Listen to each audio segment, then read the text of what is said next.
Two guys, the biggest puncher, I feel, at the 135 will probably be Gervonta Tank Davis. But do you think he has enough power to sustain?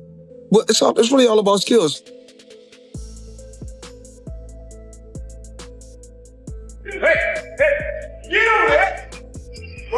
Tank can do the same thing the mentor did. That's what the mentors to teach you how to do this thing the smart. Boxing legend Floyd Mayweather has reportedly been left stunned after seeing Gervonta tank.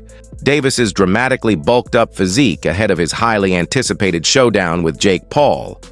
Known for his explosive power and compact frame, Davis now looks noticeably bigger and stronger, a transformation that has fans and boxing insiders buzzing.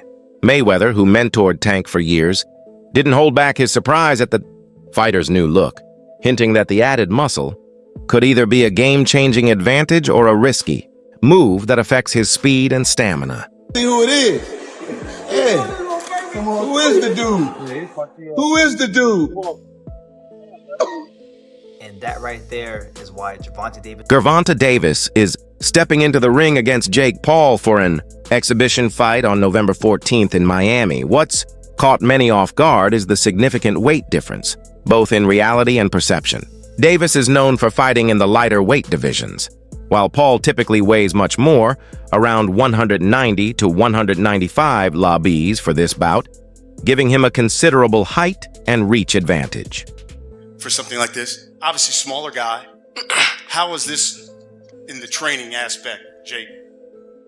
Yeah, there's a lot of punching down, practicing, hitting below my knees, and a lot of speed. He warming up. We're sparring. That's what we need. We're sparring. Warm up. Some I know 8-year-olds. I got the 8-year-olds in there. If I find out anything, I'm gonna beat your ass, and I'm gonna beat Jaden on Love ass. On my mama, I'm gonna beat both of y'all ass. On my mama.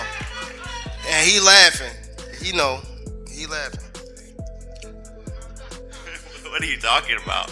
What does he have to do with this? Let anything, you know what I'm talking about. Let anything. Nah, I don't have to say it right now. Don't worry about it. I don't gotta say it up here. Let anything happen. And I'm gonna show you and him.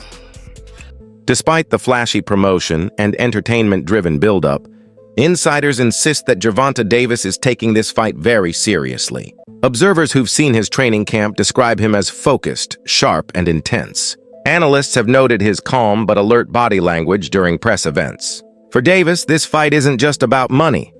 It's about pride and opportunity.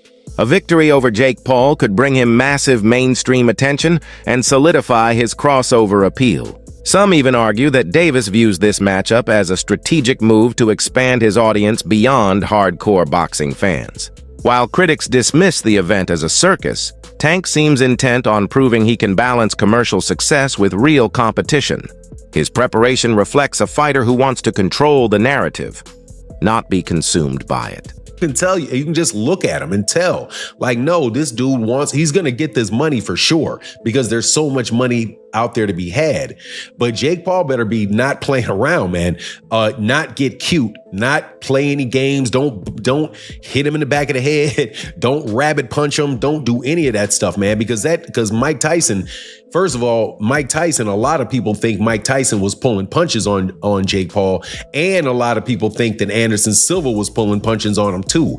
You're not going to have a little Gervonta out there pulling punches on you, man, if you're out there playing games. So, I don't like the fight at all. However, as far as it being an entertaining situation, I almost guarantee you that fight itself is going to be entertaining. That it's going to be something that you look at and you're going to say, man, everybody's going to watch it. Everybody's going to want to know what happens in it. But at the same time, it's kind of like what people think, when you see a car crash, like you're driving down the road and all of a sudden the traffic gets heavy and you're like, man, I'm going to be in traffic for a long time.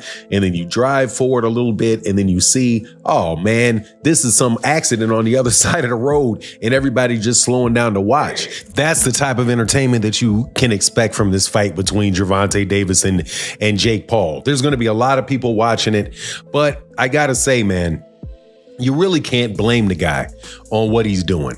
And there's a lot of criticism flying on Gervonta Davis. It's not Gervonta Davis's fault that boxing took this turn. This turn of these exhibition fights and people not caring. Mayweather has often emphasized that Davis isn't just a knockout artist, he's a complete boxer. Floyd has praised Davis as one of the hardest hitters in his weight class, acknowledging his devastating punching power, yet warning that power without nuance, defense, timing, footwork, and ring IQ is a dangerous one-dimensional path. Mayweather even called Tank one of the best pound-for-pound boxers in the world. We deserve to be in the pound for pound? Absolutely. Do Terrence Crawford deserve to be in the pound for pound? Absolutely. But what about Gervonta Tank Davis? He deserved to be somewhere also in the pound for pound. Why don't they give him that credit? Because he was affiliated with me. Mayweather mentored Davis early in his career when Tank was signed under Mayweather Promotions. Floyd not only acted as his promoter, but also offered guidance on fight strategy, composure under pressure, and the business side of boxing. Over time, though, the relationship became strained, and the two parted ways in 2022. You black, giving back. So I was working with, I got a fighter, one of the best fighters out there today, Gervonta Tank Davis. Right. I got it when he was young. I put him in a position. Now he's 3-time. Their tension runs deep, and it's no longer just about business. Once close, Tank now says Mayweather was controlling, constantly putting him in lose-lose situations, limiting his earnings, and never letting him outshine his mentor. According to Davis, Floyd didn't genuinely celebrate others' success, even referring to him as a scumbag in moments of frustration. Floyd don't never want to see no one like a fighter do better than them. How the say Terrence Crawford should fight? Finna be there. That don't make no fucking sense. He don't never want to see nobody be better than him. I'm telling you. Who's next in line? Just so you're next in line. Is there like a last question, guys? is there like a love-hate for Floyd though? Like love the fighter? Yeah, I love the fighter. Like I ain't gonna lie, if he was like chill, like he'll be the smoothest. But he's not. You know what I mean? He's a great fighter. And my bad. And he cause I don't want to say like he's just a scumbag, but it's like he's a great fighter, and sometimes he can be good, but it's like it's always I'm this. According to Davis, Mayweather's ego often overshadows the humility expected of a seasoned champion. When praised by a reporter as one of the greatest, Floyd immediately corrected him, insisting he was the greatest ever. This obsession with legacy, Davis says, often comes at the expense of truth. Backed by arguably one of the greatest of all time, right? What are we rating ourselves on? What are we rating on? Okay. Well, we're gonna know in the least amount of fights. I didn't have to have 70 fights or 150 fights, 300 fights. Did I not beat the most world champions? Yes, you did. Okay. And in the least amount of fights? Yes, you did. Who got the highest gate? Floyd Mayweather. Who made the most money? You did. Who was the most accurate fighter of all time? You were. So it's basically saying that the greatest of all time. Okay. All right. Just a guy with a job. I have a job though. So who would you fight next? And guess what? Your job don't pay like my job. Well, it depends. Your job don't pay like my job. That brings me to another point. I can make 200 million in 18 months because I want to. Because I want to come back and steal some more money. I'm in a whole new era, dominating That's right. fighters. And he's a whole new fighter, Floyd. A whole new fighter. Oh yeah. And when I beat him, what they gonna say? Oh well, we knew this was gonna happen. Floyd Mayweather was a bigger fighter, or he can outbox him, or this. It's always excuses.